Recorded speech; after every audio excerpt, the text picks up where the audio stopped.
So I just saw this Charlie Kirk conversation about about DEI.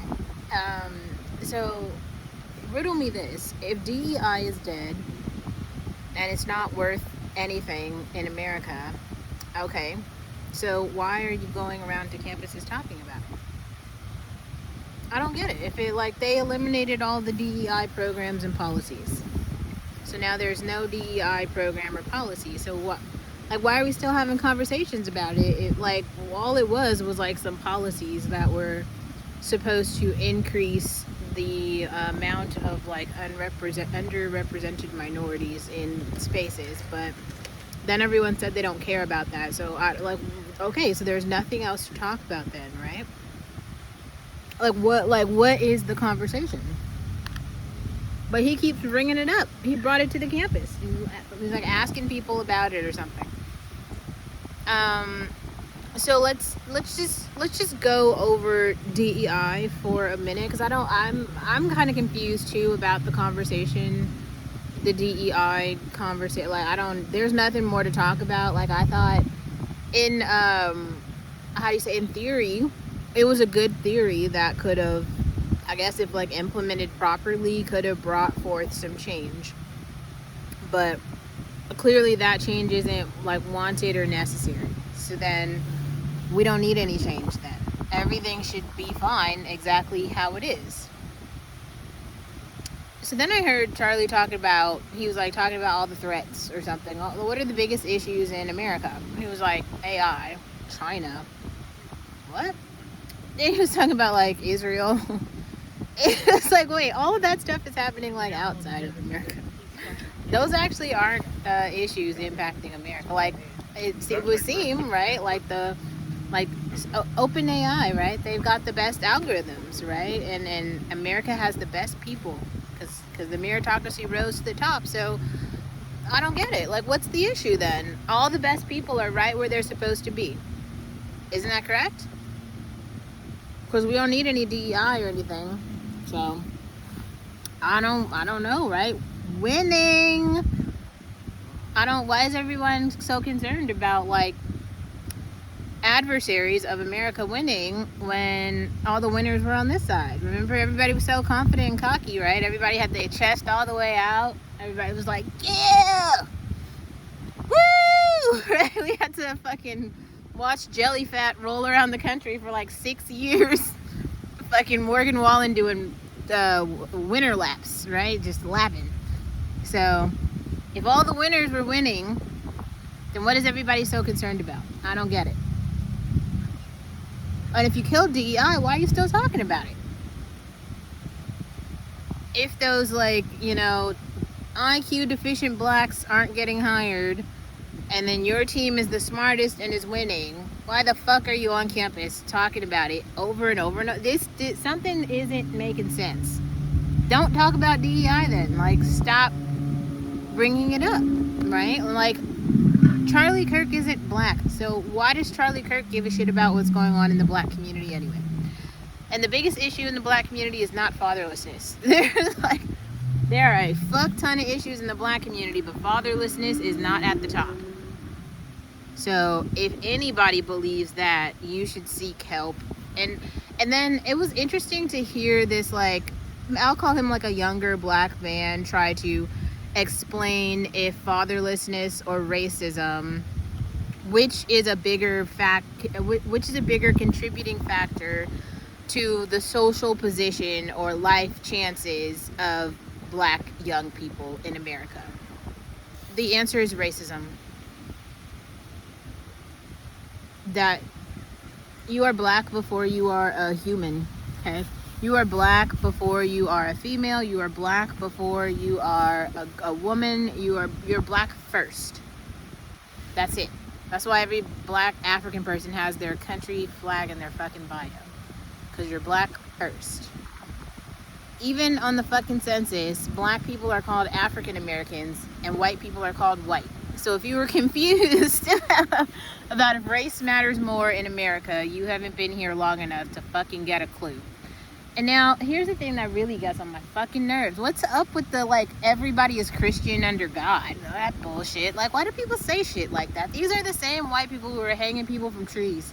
Like, the trees that are still here. Like, didn't we just watch a video yesterday where there was, like, a group of honkies fucking talking about hang the nigger from the tree? That was, like, yesterday. Like, this, we haven't come far at all. We've gone nowhere. What's happened is we've, like, swapped out a couple people who were like smarter from other places. The one Indian dude who's running Google, he came over and built some shit. Elon from Africa came over and built some shit.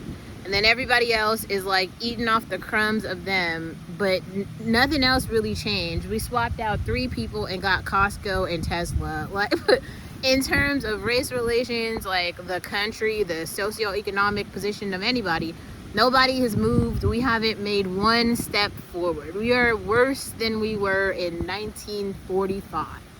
And he seriously can sit up on this, on Beyonce's internet and say some dumbass shit like that. That's how you know, like, when you want to have real conversations about who's smart and who's not, just remember why certain people had to be in caves.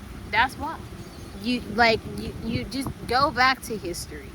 It'll tell you everything you need to know. And I think the funniest thing about this, and I've been saying this for a while, I think TikTok tells all, right? TikTok tells all.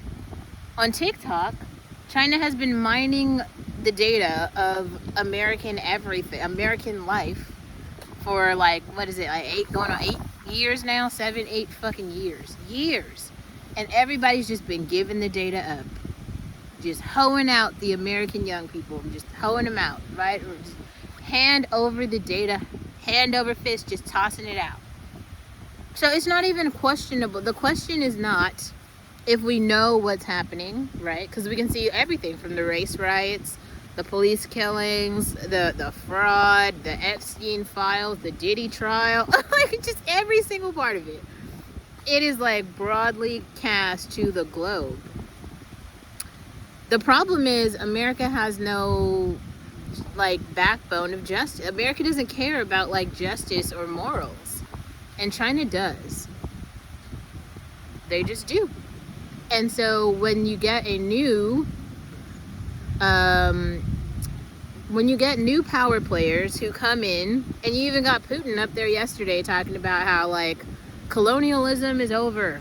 We have a new system now.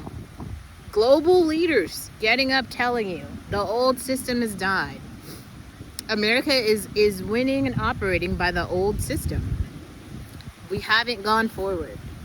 Now, if only your teams were quote unquote, I don't want to say it, but like if your teams were diverse and people liked living here, then maybe they could have told you, gave some fair warnings, kind of been like, oof, actually, maybe, but no. All your team, they all have the same experience. They all took the same test. They all took the same course, and they all went to the same schools. I mean, it's very strange. Maybe the other part is like, I am a bit too like, I don't know the word. I'm trying to find I don't know which word to use. I definitely wouldn't say woke, but it's like I'm not sleep either. It's like what, somewhere between sleep and woke, somewhere right in the middle. This like cushy ass ground where I for sure read the 1619 Project, understand it, but then see all the other black people around me who probably can't read, and I just live somewhere in the middle ground of that. And it's a rough place. It's a rough place, I gotta tell you. But here we are. So I have to listen to that. Sorry. I hope he is an adult man who can't even answer that fucking question. Like, I know here we have all listened to A Seat at the Table multiple times, right? It's like required reading for you to even be a part of this community.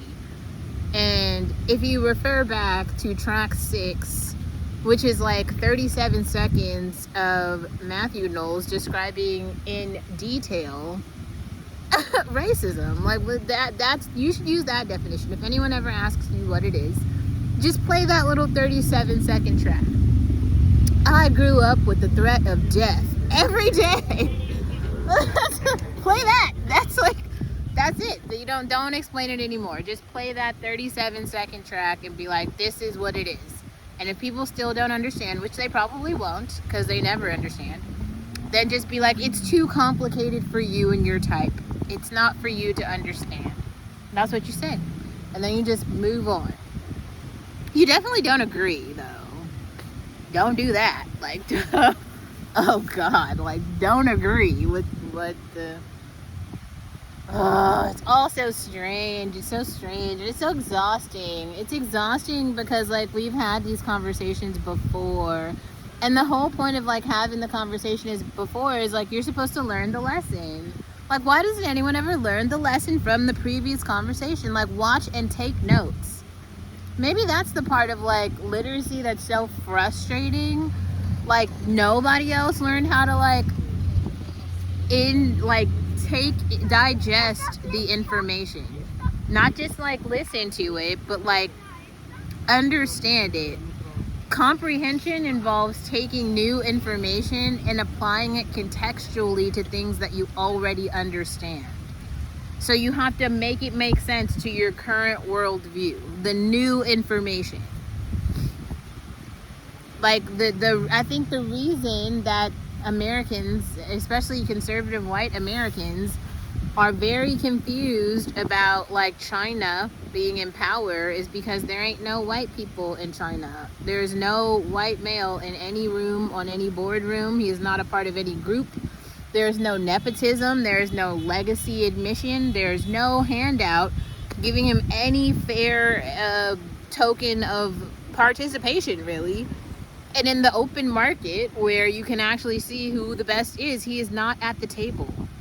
Period. Like, that's the really interesting, like, listening to what Putin say that in the way that he said that, it's like, that's probably one of the most powerful white people alive right now. And to hear him even kind of be like, yo, even though I'm not really, at the top of the high, I'm participating though. Like, I showed up to the Chinese rally because I'm gonna, like, participate in the future. Like, I was like, all right, well, fuck, we see him. Like, I think everybody else didn't get a fucking clue.